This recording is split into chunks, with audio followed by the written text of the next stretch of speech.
It's like I think there's a wild man in everybody, you know. It's like all I am is a conductor of mayhem. I like to see people. What if I told you that the Prince of Darkness himself Osbourne, has secretly harbored musical obsessions that would leave even the most hardcore metalheads stunned? Yes, behind the dark eyeliner, gothic theatrics, and heavy riffs lies a surprising admiration for bands that many in the metal community wouldn't expect. There's been a lot of tension and bitterness over this through the years. I've got to be honest with you. Ozzy might be controversial, but he's still one of the greatest of all time. His musical crushes have stirred up more than just admiration. They've sparked backstage drama, industry feuds, and even collaborative sessions that came dangerously close to destroying friendships. He's been known to say, "You want to do it again? You better." And that about sums it up. It was always a chaotic thrill, but it was fun. A lot of fun. From his strange fantasies of Beatles members marrying into his family, to heated debates with metal purists over his unexpected love for punk rock, Ozzy's musical preferences have been ruffling feathers for decades. One pivotal a moment came when he crossed paths with a future Led Zeppelin frontman in a Birmingham subway, a chance encounter that would go on to shape the future of rock music. Then there were the secret songwriting sessions with Lemmy Kilmister, which produced some of Ozzy's biggest hits. And who could forget the time he publicly praised a band so unexpected, metal fans actually questioned if he had lost his mind? Speaking of chaos, Ozzy once joked about the Metzley Crew tour, saying, "God only knows how any of us survived that tour. We must have had titanium livers." But behind the humor and outrageous tales lies a deeper truth. Ozzy's musical obsessions go far beyond casual admiration. These are bands that shaped his sound, influenced his lyrics, and completely transformed his approach to music. Some of his favorites will shock you, others will make total sense. But together, they reveal just how layered and unpredictable the mind behind the madman really is. So today, we're counting down Ozzy Osbourne's 6 favorite bands, and believe me, his #1 pick will absolutely blow your mind. Number 6, Green Day. That's right, Green Day. It may sound unbelievable, but the godfather of heavy metal once declared his love for this pop-punk trio from California. When the news surfaced, the metal community erupted in disbelief.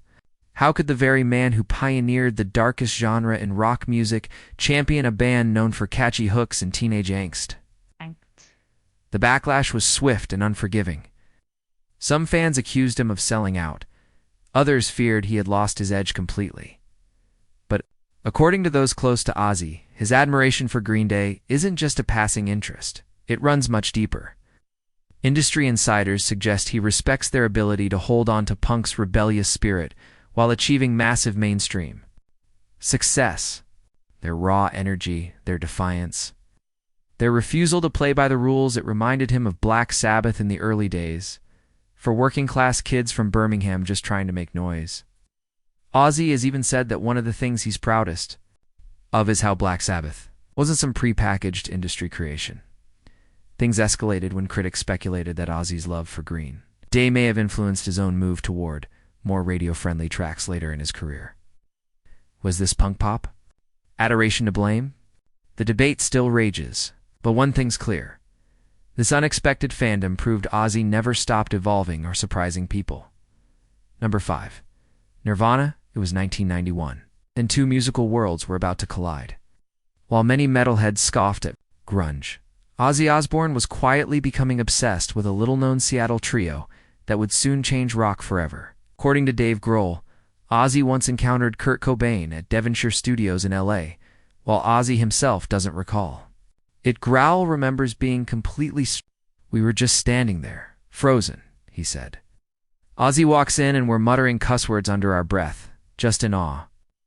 Though Ozzy was initially skeptical of grunge, viewing it as a threat to metal's reign, Nirvana's raw emotional power quickly pulled him in.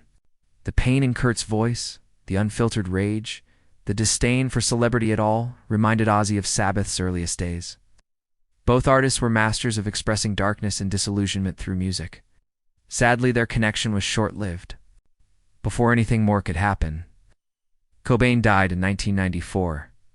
Some music historians believe a collaboration between the two could have reshaped the future of both grunge and metal.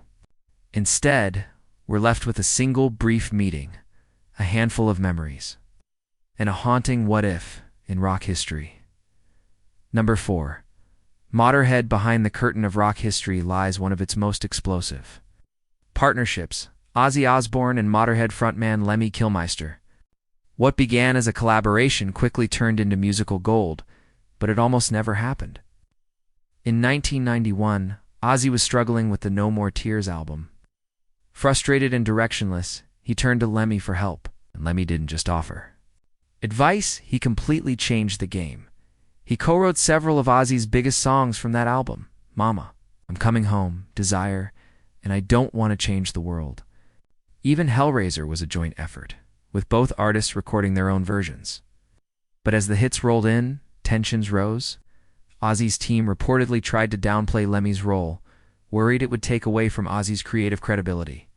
Things nearly imploded, but the two rock icons chose friendship over ego, smoothing things over just in time. Their bond was cemented in 1992, when Ozzy appeared on Motorhead's March or Die album, joining Lemmy and Slash on the haunting duet, I Ain't No Nice Guy.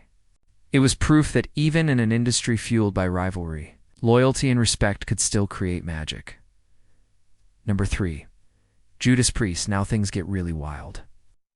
Rob Halford, the metal god himself, nearly replaced Ozzy Osbourne in Black Sabbath. Not once, but twice.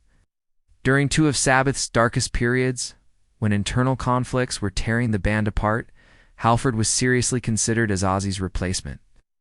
The metal world nearly lost its mind over the possibility. But here's the twist: even with that looming threat, Ozzy's admiration for Halford never faded. He's praised Halford's voice relentlessly, calling it mind-blowing and even admitting he's one of his favorite singers. Their connection wasn't just professional, it was personal. Both were Birmingham boys who clawed their way out of the industrial rubble and into rock stardom. Sure, their bands often competed for dominance, and at one point, the rivalry was so fierce that studio insiders reported shouting matches over which band could outdo the other. But behind that tension lay real respect and a shared understanding of what it means to be a metal trailblazer. When Judas Priest was finally inducted into the Rock and Roll Hall of Fame in 2022, Ozzy's video tribute was more than ceremonial. It was a heartfelt salute to a man who could have taken his place, but didn't. Number 2. Led Zeppelin. One of the most pivotal moments in rock history took place in a grimy Birmingham subway. Young Ozzy and Sabbath bassist Geezer Butler were walking through the tunnels when they bumped into Robert Plant. The encounter was casual. Plant mentioned he'd just been asked to join a group called the New Yardbirds, which would soon become Led Zeppelin. At the time, no one knew this meeting would change everything.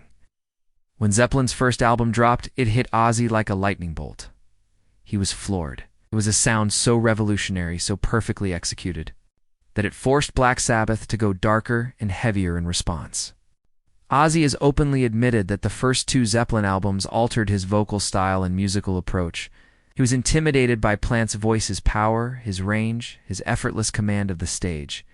It pushed Ozzy to create something new, a persona that was darker, theatrical, and haunting. The rest is metal history. Number 1. The Beatles, and now for the most shocking revelation of all. Ozzy Osbourne's the bat-biting, parents-caring, darkness-embracing, icons utterly obsessed with the Beatles. This isn't just admiration, it's a deep, emotional, almost surreal connection. He once even confessed to having fantasies about Paul McCartney marrying his sister. Yes, really. For Ozzy, the Beatles represent everything pure and magical about music. In a 2004 interview with Rolling Stone, he was asked to name his 10 favorite songs of all time. Half of them were Beatles tracks. He called Hey Jude one of the greatest songs ever written, and said a day in the life took him back to a magical time. In his life, it's a startling contrast to his sinister image, but it proves one thing: beneath the madness and mayhem, Ozzy is still a wide-eyed music lover who never lost touch with the sounds that shaped his soul. So from Green Day to the Beatles, Ozzy Osbourne's musical obsessions may be controversial, but they're also deeply human and undeniably fascinating.